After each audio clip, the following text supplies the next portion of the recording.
Bismillahirrahmanirrahim. Assalamualaikum warahmatullahi wabarakatuh. Perkenalkan nama saya Muhammad Rosidik.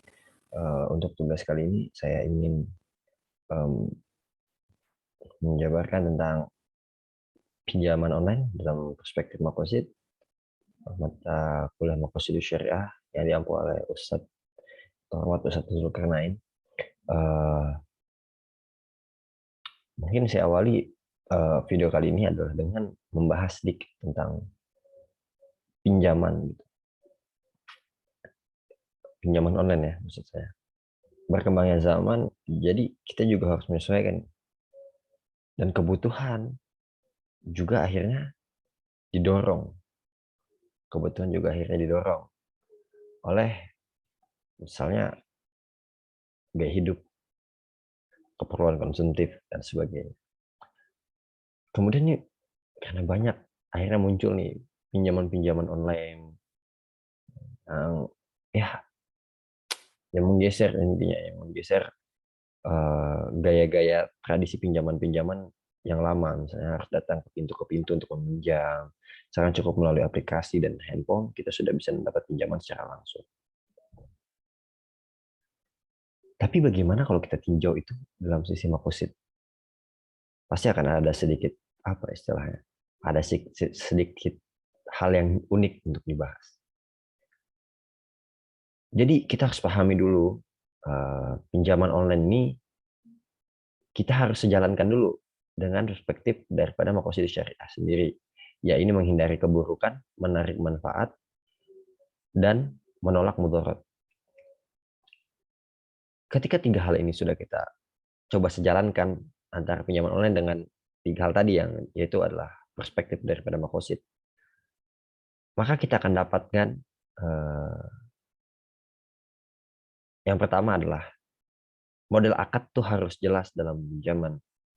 Misalnya diawali sebelum dilakukan transaksi harus diperjelas nih bahwa ada hak dan kewajiban penyandang dana atau bahasa kita yang ya yang menyandang dana ini gitu. Dan pengelola dananya, istilahnya kamu yang meminjam, kamu harus jelas nih akad kamu dengan saya ini seperti apa begitu. Nah, tetapi harus tetap ada mengacu kepada etika yang tadi ya, yang seperti saya bilangkan tadi, yang jujur dan amanah. Kemudian pihak ketiga, ini di poin kedua ya, pihak ketiga ini harus menyalurkan sesuai dengan apa yang ada di dalam akad. Nah, kemudian yang selanjutnya adalah permasalahan yang nantinya akan timbul itu harus diselesaikan dengan akad yang sudah jelas.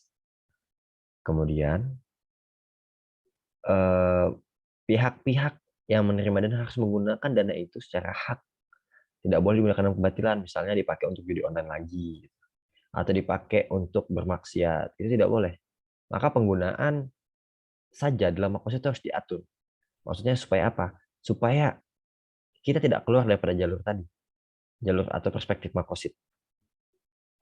Kemudian segala bentuk dana yang diberikan itu betul-betul dana yang halal. Tidak boleh bercampur oleh harta-harta yang sifatnya ya diambil dari spekulasi, goro, riba, dan seterusnya. Nah, intinya begini, di dalam makosid syariah, melakukan pinjaman itu boleh.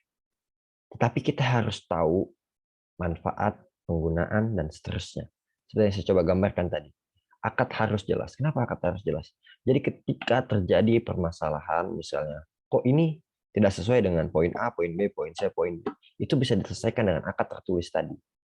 Itu pertama manfaatnya. Itu yang kemudian kedua, kenapa sih harus mengatur, misalnya, saya kan meminjam. Kenapa makosid harus mengatur kemana saya gunakan dana ini? Toh yang penting saya bayar. Bukan itu esensinya. Tapi peminjaman dilakukan dengan mudah.